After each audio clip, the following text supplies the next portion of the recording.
Greetings! My name is Thuradin and oh boy, ain't 4.2 great.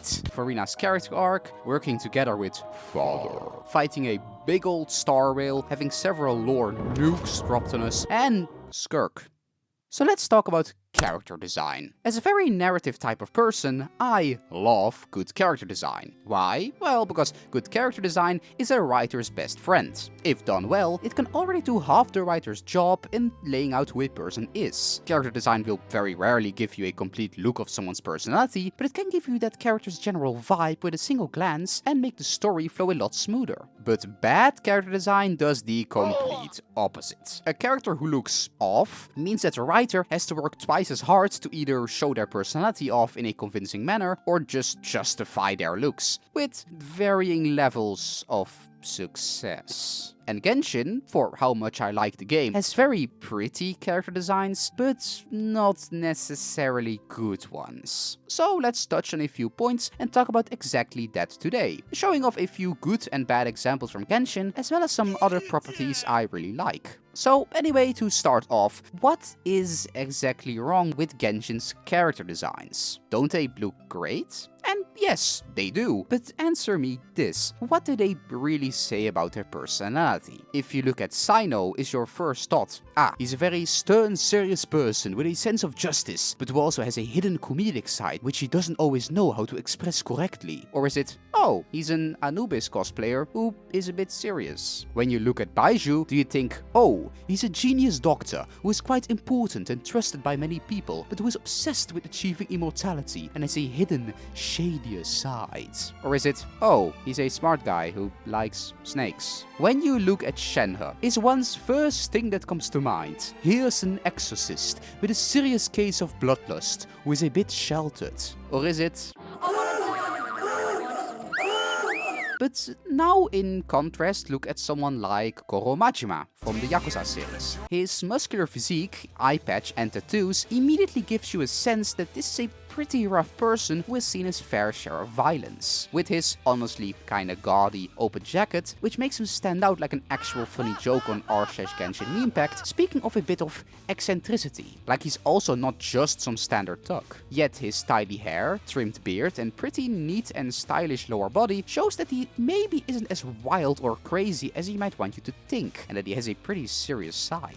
Even if you aren't as in-depth about it as I am, you can gauge his entire vibe with just a look, which, once again, you can't really say about most of Genshin's cast. But okay, is that really such a bad thing? Is not having an accurate character design always a detriment? No, it's not. And it can paradoxically kinda be a good character design if it fits in with the story. Take for example Yoshikage Kira from Jim Jim's Bizarre Vim Vim. And your first thought will probably be that he's pretty normal, especially compared to the rest of the cast. He wears a regular suit and pants, has tidy hair, no weird cosmetic things like creepy eyes or fangs. He has a weird tie, sure, but in this show that's hardly a cause for alarm. You'd probably think him to just be another supportive cast member or a villain of the week at most. Yet what if I told you he's also an insane serial killer who murders women, cuts off their hands, treats those hands as his lovers, and is the primary antagonist of the season? Did it seem out of nowhere, and in some cases you could call it a bit underwhelming or out of character? Except in this case, that's kind of the point. Kira wants to fit in. He wants to live a relatively unremarkable life. Despite his interesting hobbies, he is a pretty neat and tidy guy who goes to bed on time and makes sure to take care of himself. You don't see his entire darker side in his design, and sometimes that's exactly the point. Which you can't really say about Genshin's characters either. If they don't fit, that's usually not because that's a deliberate choice, but just because they don't fit. Shenhe isn't trying to give a facade of a sexy girl in skin-tight clothes, she just wears them because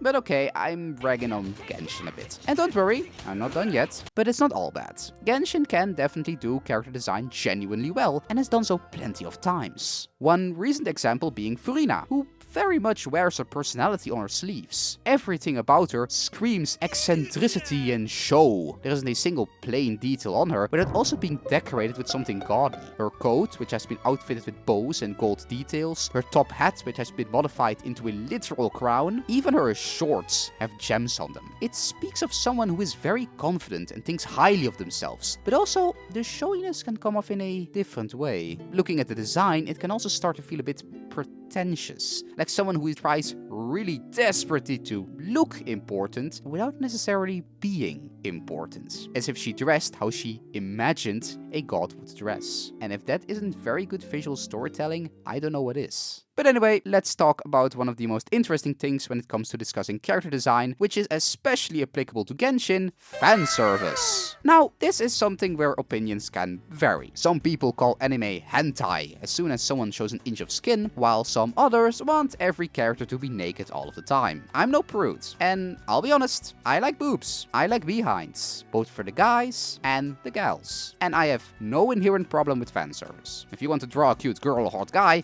go for it. If you want to give your characters a beach episode where we're all in skimpy swimsuits, go for it. My problem with fan service really boils down to two specific things. One, when it makes no sense for the character, and two, when it makes no sense for the context. So, first of all, the character. Because yes, as with every visual element, fan service can actually be part of someone's characterization. And just like earlier, Genshin has arguably done this pretty well at times. Like with Lisa, whose typical sexy witch outfit actually fits pretty well with her personality. But not just because she's flirty and lesbian with Jean and stuff. Fan service can actually indicate a lot more than just sexy fun times. It also shows a bit of her carefree, lazy attitude, and how she isn't someone who is all prim and proper, but can actually let go and take things a bit easier. Or take for example Rosaria. Nuns are by definition very proper and dull, and by themselves are about as far from sexy as a person can get. So how do you showcase a nun character who is a bit of a loner and doesn't really fit in with everyone else? Bada bim,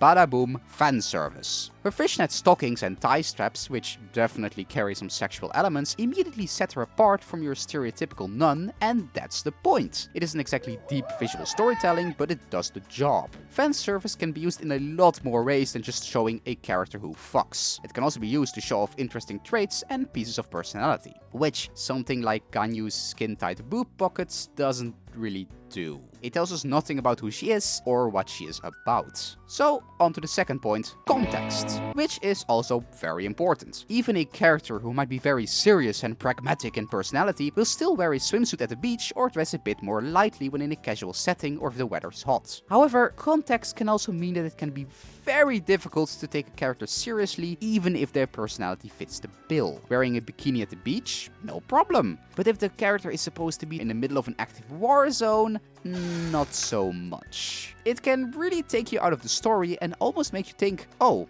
well, I guess this battle isn't that serious after all, because if they aren't scared of being hurt or dying, then why should anyone else? Kokomi.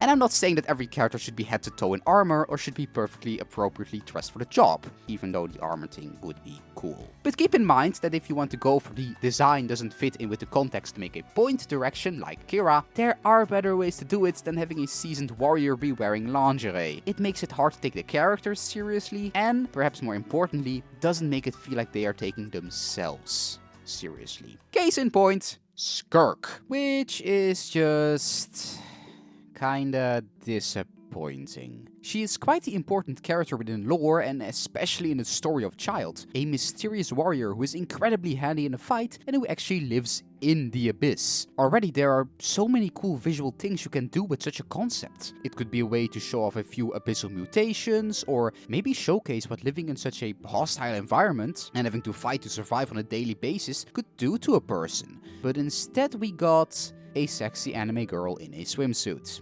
And I'm sorry, but she just looks kinda boring to me, especially compared to some fan art I've seen floating about. Yeah, her glowy space arms are cool, but really, that's where my praises begin and end.